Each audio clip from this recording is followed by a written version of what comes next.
अस्सलाम वालेकुम। आज की वीडियो में हम अपना क्लाइंट कॉल बैक्स का टॉपिक थोड़ा सा रीइंफोर्स करेंगे और एक उसमें नई चीज़ भी देखेंगे। आज हम जो क्लाइंट कॉल बैक की एग्जांपल देखेंगे उसमें हम देखेंगे कि ईमेल किस तरह से हम अपनी एप्लीकेशन में से सेंड कर सकते हैं यूजिंग क्लाइंट कॉल बैक्स। और उसमें एक चीज़ हम और देखेंगे जो हमने पिछली वीडियोज़ में नहीं देखी, वो ये है कि आपको, जैसे मैंने पिछली वीडियो में डिस्कस किया था कि सर्वर से क्लाइंट और क्लाइंट से सर्वर की कम्युनिकेशन में जो आप आर्ग्यूमेंट सेंड कर रहे होते हैं, यानी जब सर्वर रिज़ल्ट रिटर्न करता है तो वो या तो रिज़ल्ट की एक स्ट्रिंग रिटर्न करता है, और जब क्लाइंट सर्वर को कुछ भेजता है डेटा तो वो भी कुछ टेक्स्ट भेजता है जिस पे कि सर्वर ऑपरेशंस परफॉर्म करता है। तो जब आप क्लाइंट कॉल बैक यूज़ करते हैं तो आप सिर्फ और सिर्फ एक string, only one string send कर सकते हैं। अगर मैं यहाँ पे चलें, क्योंकि हमें अभी करना भी है, हम करते हैं implements I call back event handler. ये इंटरफेस आपको इम्प्लीमेंट करना ही है। अब ये देखिए, ये वाला जो रेज कॉल बैक का इवेंट है, इसमें by val event argument as string, यानी कि ये जो मेथड एक्सेप्ट कर रहा है वो एक स्ट्रिंग वैल्यू एक्सेप्ट कर रहा है, उससे ज़्यादा नहीं। और ये भी देखिए कि ये अरे वगैरह कुछ नहीं है, ये सिंपली एक स्ट्रिंग है। यानी कि जब आप क्लाइंट से सर्वर पे कुछ भी भेजेंगे, सेंड करेंगे डेटा, तो वो सिंगल स्ट्रिंग होना चाहिए। लेकिन अगर कोई ऐसा केस है जिसमें आप एक से ज़्यादा भेजना चाह रहे हैं, दो या दो से ज़्यादा, तो आप किस तरह से उसको यूज़ करेंगे। फॉर एग्ज़ाम्पल हम ये एग्ज़ाम्पल ईमेल बनाने का मकसद भी यही है कि हम देखें कि हम एक से ज़्यादा वैल्यूज़ कैसे भेज सकते हैं। इस केस में क्या होगा कि क्योंकि हम सर्वर को यूज़र का टू एड्रेस, ईमेल का सब्जेक्ट और ईमेल की बॉडी भेजेंगे, तो यानी कि तीन चीज़ें हम यूज़र को सर्वर को सेंड करेंगे, 3 वैल्यूज़। और वो 3 वैल्यूज़ हम कैसे इंटीग्रेट कर सकते हैं, ये आइए हम देखते हैं।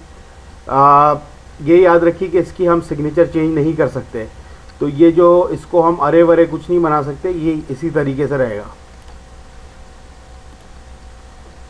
यहाँ पे मेरे पास एक बहुत सिंपल सा फॉर्म ऐड है, कुछ 3 टेक्स्ट बॉक्स कंट्रोल्स हैं, एक HTML बटन है और टेक्स्ट बॉक्स वाटरमार्क एक्सटेंडर भी यूज़ किया है। टेक्स्ट बॉक्स वाटरमार्क एक्सटेंडर क्या होता है कि ये जो आप टेक्स्ट देख रहे हैं टेक्स्ट बॉक्सेस के अंदर, और जब मैं क्लिक करूँगा तो ये टेक्स्ट गायब हो जाता है। कुछ टाइप करूँगा तो टाइप हो है, लेकिन अगर यही टेक्स्ट रिमूव कर दूँगा तो वापस वही वाटरमार्क आ जाता है। तो ये बहुत सिंपल कंट्रोल है, इसको आप अपने प्रोजेक्ट में यूज़ कर सकते हैं। और इसकी दो प्रॉपर्टीज़ काम की हैं। एक तो टारगेट कंट्रोल आईडी, जिसमें मैंने टेक्स्ट बॉक्स बताया कि किस टेक्स्ट बॉक्स पे इसको अप्लाई करना है, और वाटरमार्क टेक्स्ट, यानी कि क्या टेक्स्ट शो करना है इस टेक्स्ट बॉक्स के अंदर। बहुत सिंपल कंट्रोल है, ये आप यूज़ कर सकते हैं। बजाय इसके कि मैं यहाँ पे सेपरेट लेबल्स शो करूँ, यहाँ मैंने वाटरमार्क एक्सटेंडर शो किया ताकि यूज़र को भी पता लगता रहे। और एक CSS क्लास ऐड की है, जो कि आप ये बॉर्डर वगैरह देख रहे हैं, बैकग्राउंड थोड़ा सा डिफरेंट आ रहा है। बाय डिफ़ॉल्ट जो रेंडरिंग होती है उस तरह की नहीं आ रही, तो एक CSS यूज़ किया। बाकी कुछ भी इसमें नया नहीं है। इनपुट टाइप बटन है, और आइए अब हम देखते हैं किस तरीके से कर सकते हैं। पहले हम अपना पेज लोड इवेंट में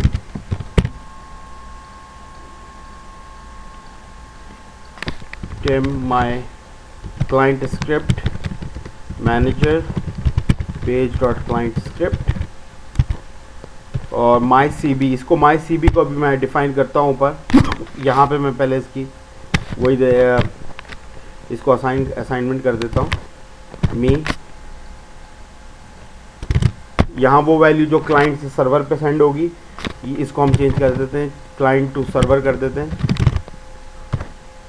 क्लाइंट कॉल बैक, जब सर्वर की प्रोसेसिंग सक्सेसफुली कंप्लीट होगी तो कौन से इवेंट को, कौन से क्लाइंट साइड का जो फंक्शन है वो रिज़ल्ट रिसीव करेगा। तो इसको हम दे देते हैं रिज़ल्ट। यहाँ पे हम कॉन्टेक्स्ट कुछ नहीं पास करते, नथिंग। एक्चुअली स्ट्रिंग एक्सेप्ट कर रहा है तो हम ब्लैक स्ट्रिंग देखते हैं। नथिंग हम यूज़ तब करते हैं जब हम ऑब्जेक्ट्स के साथ यूज़ कर रहे हैं। दूसरा हम पास करेंगे माई एरर, अगर एरर आ जाए, और एसिंक ट्रू। सही है। इस वीडियो में मैं थोड़ा तेज़ चलूँगा, ये सारी चीज़ें बहुत मैं डिस्कस कर चुका हूँ, आप एक दफ़ा फिर से देख लीजिए। लेकिन ये आपकी स्क्रीन पे आ रहा है। और अब इस सी बी को मैं ऊपर डिक्लेयर कर देता हूँ, protected C B my C B as string string dot empty, और protected my result as string string dot empty. Okay, अब आइए हम अपने क्लाइंट साइड स्क्रिप्ट बनाते हैं। Script language JavaScript, type is equal to text JavaScript,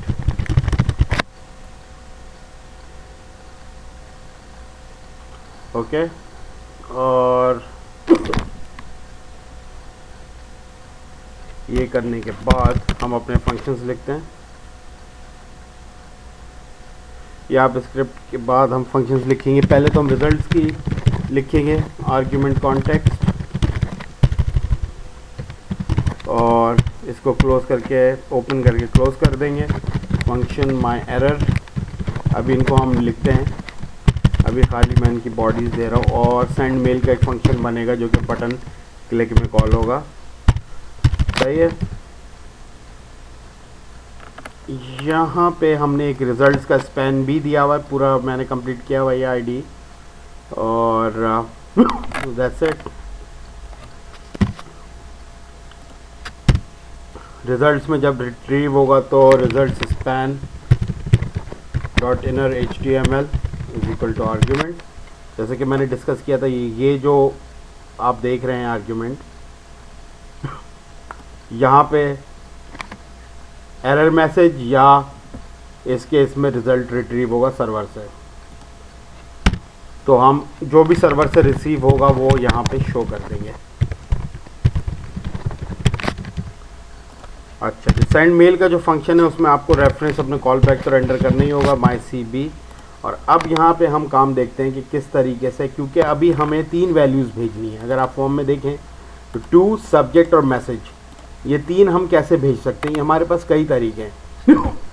एक तो हम स्ट्रिंग कॉन्केटेनेशन यूज़ कर सकते हैं वैल्यूज़ भेजने के लिए, और हर स्ट्रिंग को हम किसी एक डिफरेंट सिंबल से कॉन्केट प्रीफिक्स कर सकते हैं, यानी कि जब हम 2 लिखेंगे 2 की वैल्यू आ जाएगी, उसके बाद हम या तो पाइप साइन लगा दें या कोई ऐसा कोई भी स्पेशल कैरेक्टर लगा दें, फिर हमारी सब्जेक्ट है,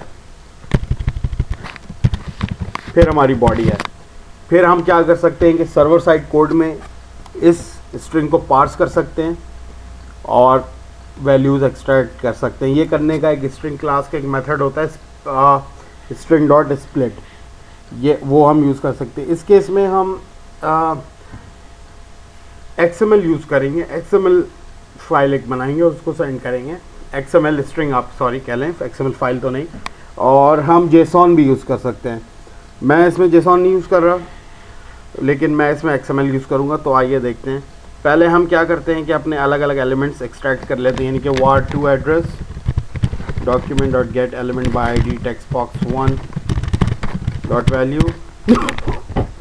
var subject get element by ID text box 2 dot value, var body text box 3 dot text dot value, सही है। अब हम अपना एक